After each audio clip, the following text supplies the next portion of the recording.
Hi అండి. మీరు కనుక యూట్యూబ్‌లోకెళ్ళి నంబర్ 1 హైప్డ్ కేస్ ఏంటి అని చూస్తే, అది సచిన్ అవస్థి అని చెప్పి ఒక పర్సన్ గురించి అయితే ఉంటదనమాట. సో, దీంట్లో చాలా టేక్ అవేస్ ఉన్నాయి. అందుకనే ఈ వీడియోలో అయితే నేను అవన్నీ ఎక్స్‌ప్లెయిన్ చేస్తాను. సో, సచిన్ అవస్థి అనే పర్సన్ వచ్చేసి మన ఇండియన్ అనమాట. సో, తను ట్రావెలింగ్ చేస్తూ జేజు ఐలాండ్స్ విజిట్ చేద్దామని సౌత్ కొరియాకైతే వెళ్ళాడు. సో, జేజు ఐలాండ్స్ ఏంటి అంటే ఒక ఐలాండ్, సౌత్ కొరియాకి సంబంధించిన ఐలాండ్. ఆ ఐలాండ్ వెళ్ళడానికి మాత్రం ఎటువంటి వీసా అవసరం లేదు. డైరెక్ట్‌గా వీసా ఫ్రీ అనమాట. అక్కడికి వెళ్ళినోళ్ళు ఓన్లీ జేజు ఐలాండ్ చూసుకొని మాత్రమే రావాలనమాట. సో, ఆ పర్సన్ అక్కడికి వెళ్ళినప్పుడు ఇమిగ్రేషన్ ఆఫీసర్స్ అయితే తనని ఆపారంట. ఇమిగ్రేషన్ ఆఫీసర్స్ ఆపిన తర్వాత వాళ్ళు అడిగిన క్వెషన్స్, "మీరెందుకు ఇక్కడికి వచ్చారు?" అంటే, "ఇలా ట్రావెలింగ్ పర్పస్" అని చెప్పారనమాట. సో, ఎవరెవరు వచ్చారంటే వాళ్ళ వైఫ్, తను చెప్పారు. అండ్ బ్యాంక్ బ్యాలెన్సెస్ ఇవన్నీ చూపించిన తర్వాత వాళ్ళు అడిగిన క్వెషన్ ఏంటంటే, "మీరు ఏమేం ప్లేసెస్ విజిట్ చేయాలనుకుంటున్నారు జేజు ఐలాండ్స్‌లో" అని అడిగినప్పుడు, ఆయన రిప్లై ఇచ్చేటప్పుడు ఏదైతే ప్లేసెస్ నేమ్స్ ఉంటాయో అవి కరెక్ట్‌గా అయితే ప్రొనౌన్స్ చేయలేదంట. సో, అక్కడున్న ఇమిగ్రేషన్ ఆఫీసర్సే, "మీరు కరెక్ట్‌గా ప్రొనౌన్స్ చేయలేదు కాబట్టి మేము మిమ్మల్ని డిటైన్ చేస్తున్నాము. మా కంట్రీలోకి ఎంటర్ అవ్వకుండా" అని చెప్పారంట. సో, ఎవరైతే ఆ కపుల్స్ ట్రావెలింగ్ చేస్తున్నారో వాళ్ళు, "ఓకే. మీరు మమ్మల్ని డిటైన్ చేస్తే మాకు ఇచ్చేస్తే పాస్‌పోర్ట్స్ మేము వెళ్ళిపోతాం" అంటే, "మీ పాస్‌పోర్ట్స్ మేమివ్వము. మీ పాస్‌పోర్ట్స్ వచ్చేసి మీరు ఏదైతే ఏరోప్లేన్‌లో వచ్చారో ఆ ఎయిర్‌లైన్స్ వాళ్ళు మీకు వెనక్కిస్తారు" అని చెప్పారంట. బట్ ఆ ఎయిర్‌లైన్స్ వాళ్ళైతే ఒక కండిషన్ చెప్పారంట. "మీరు ఎకానమీ క్లాస్‌లోనే ట్రావెల్ చేయాలి. మీరు మాతోనే రిటర్న్ బ్యాక్ అవ్వాలి" అని చెప్పారంట. సో, వీళ్ళు దానికి యాక్సెప్ట్ చేయలేదనమాట. ఎందుకనంటే, "మా ఇష్టం వచ్చిన ఫ్లైట్‌లో మేము వెళ్తాము. మేము డిటైన్ అయినప్పుడు మాకు రీజనబుల్ కాస్ట్ అనిపించింది. దేనికి అనిపిస్తే దానికెళ్తాము. మీరు ఇలా రెగ్యులేషన్స్ ఎలా పెడతారు" అని చెప్పి చిన్న ఆర్గ్యుమెంట్ అయితే అయిందంట. సో, ఫైనల్‌గా వాళ్ళని డిటైన్ చేసి 24 అవర్స్ సౌత్ కొరియాలోనే ఉంచేశారంట. సో, ప్రాపర్ ఫెసిలిటీస్ కానీ, ఎటువంటి రెస్పాన్స్ కూడా అథారిటీస్ నుంచి లేదు. వాళ్ళేదన్నా అడిగినా గానీ వాళ్ళసలు పట్టించుకోనట్టు ఉన్నారు. సో, వాళ్ళకి ఆ కపుల్స్ ఎవరైతే వెళ్లారో ఈ మొత్తం ఎంటైర్ సినారియో రేసిస్ట్ లాగా అనిపించింది అని చెప్పారనమాట. సో, ఇక్కడ ఇంకొక పాయింట్ కూడా చెప్పారు. ఏం చెప్పారంటే, వాళ్ళు ఇండియన్ ఎంబసీ నెంబర్ ఏదైతే డిస్‌ప్లే అయ్యి ఉంటుందో దానికి కాల్ చేస్తే ఇండియన్ ఎంబసీ వాళ్ళు రెస్పాండ్ అవ్వలేదంట.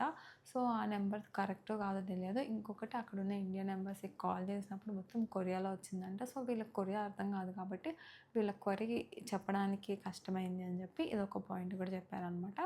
అండ్ అంతేకాదు, అక్కడ ఫెసిలిటీస్ అయితే చాలా ఘోరంగా ఉన్నాయి అని చెప్పారు. సో, ఈ ఎంటైర్ సినారియోలో మనం ఒక కంట్రీకెళ్ళినప్పుడు సడెన్ సిట్యుయేషన్స్ వచ్చినప్పుడు దాన్ని మనం టాకిల్ చేయడం కూడా నేర్చుకోవాలి గైస్. ఇక్కడ ఆ పర్సన్ చెప్పిన ఎక్స్‌ప్లనేషన్ ప్రకారం చాలామందైతే ఈ ఏదైతే సినారియో జరిగిందో అది రేసిస్ట్ సినారియో అనే అన్నారు. అంతేకాదు, వాళ్ళు ఏ ఎయిర్‌లైన్స్‌లో అయితే ట్రావెల్ చేశారో ఆ ఎయిర్‌లైన్స్ వాళ్ళు కావాలని కమర్షియల్‌గా, లైక్ ఆహ్, ఏమంటారు, వాళ్ళకే ఫ్లైట్స్ రిటర్న్‌లో రావాలనో, లేకపోతే ఇమ్మిగ్రేషన్ ఆఫీసర్స్‌తో టై అప్ అయ్యో కావాలని ఇమ్మిగ్రేషన్స్‌ని ఇలా చేయడం వల్ల, రిజెక్ట్ చేయడం వల్ల ఎయిర్‌వేస్‌లో వెళ్తారు కదా వెంటనే. సో దట్ వాళ్ళకి ఎక్కువ ప్రైసెస్‌కి టికెట్స్ బుక్ చేసుకోవచ్చు అని చెప్పి ఒక స్కామ్ కూడా అయ్యుండొచ్చు అని చెప్పి కొంతమంది డిస్కషన్ అనమాట.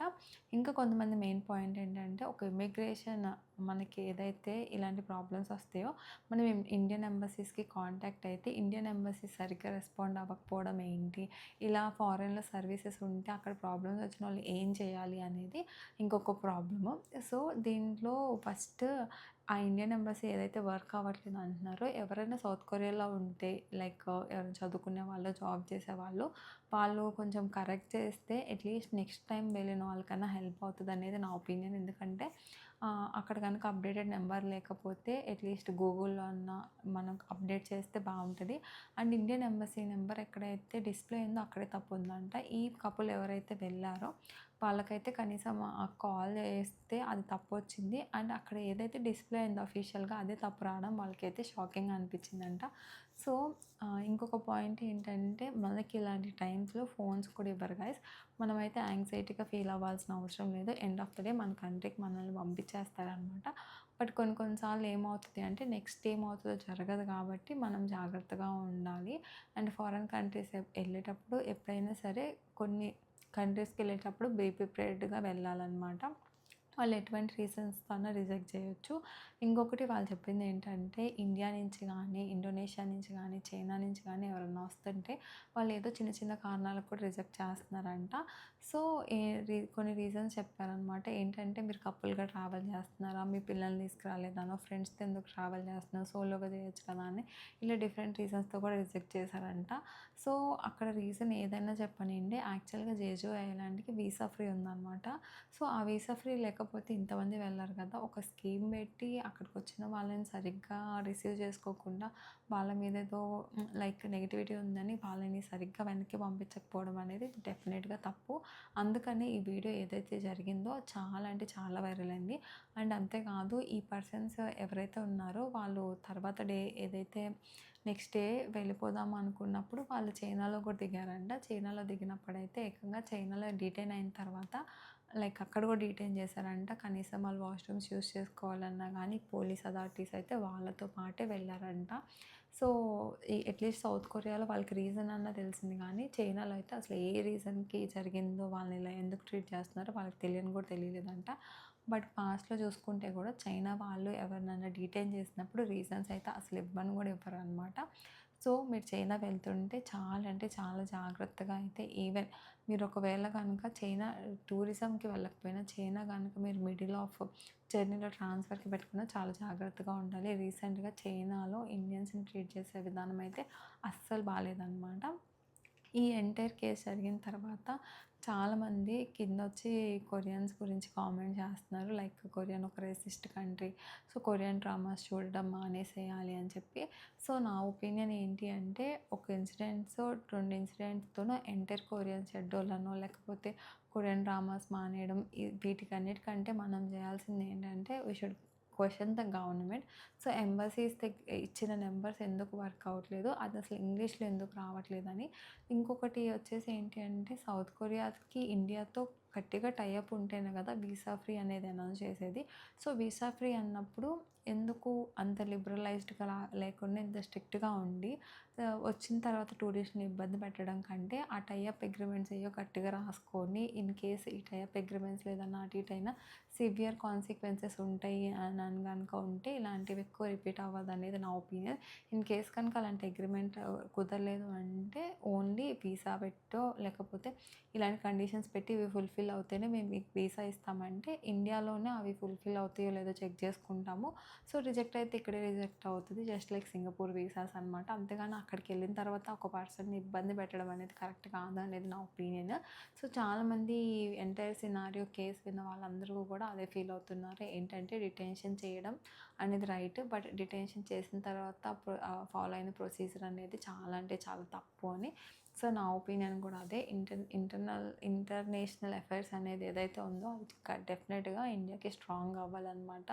చాలా చోట్ల ఇలాంటివి జరుగుతూనే ఉన్నాయి. ఎంబసీస్ త్వరగా రెస్పాండ్ అవ్వకపోవడము, ఆర్ ఎల్స్ నంబర్స్ తప్పు ఉండడము ఇలాంటివి చాలా వింటూనే ఉన్నామనమాట.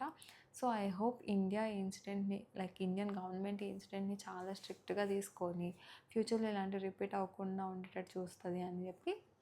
సో, ఎవరైనా సరే జేజు ఐలాండ్ వీసా ఫ్రీ అని చెప్పి ట్రావెల్ చేసే వాళ్ళకి ఇదొక అలర్ట్ కూడా మీ ఫ్రెండ్స్‌లో కూడా ఎవరైనా జేజు ఐలాండ్స్ కానీ, చైనా కానీ ట్రావెల్ చేస్తుంటే వాళ్ళకైతే చెప్పండి, వీడియోలు పంపించండి, అలర్ట్ చేయండి. బికాజ్ మనం చాలా కాన్షియస్‌గా కొన్ని కంట్రీస్ ట్రావెల్ చేయాలన్నమాట. దాంట్లో ఇప్పుడు సౌత్ కొరియా కూడా ఉంది.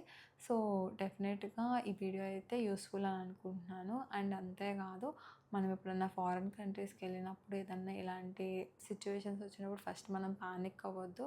స్ట్రాంగ్‌గా మాట్లాడాలనమాట. సో దట్ మనం తప్పు చేయట్లేదన్నదే ఫస్ట్ వాళ్ళకి తెలియాలి. ఈరోజు ఆ పర్సన్ కూడా అదే చేశారనమాట. అందుకని తను రికార్డ్ చేసిన ప్రూఫ్స్ అన్నీ కూడా తను మాట్లాడేదానికి సపోర్టివ్‌గా ఉన్నాయి కాబట్టి ఇంత పాజిటివ్ రెస్పాన్స్ వస్తుంది.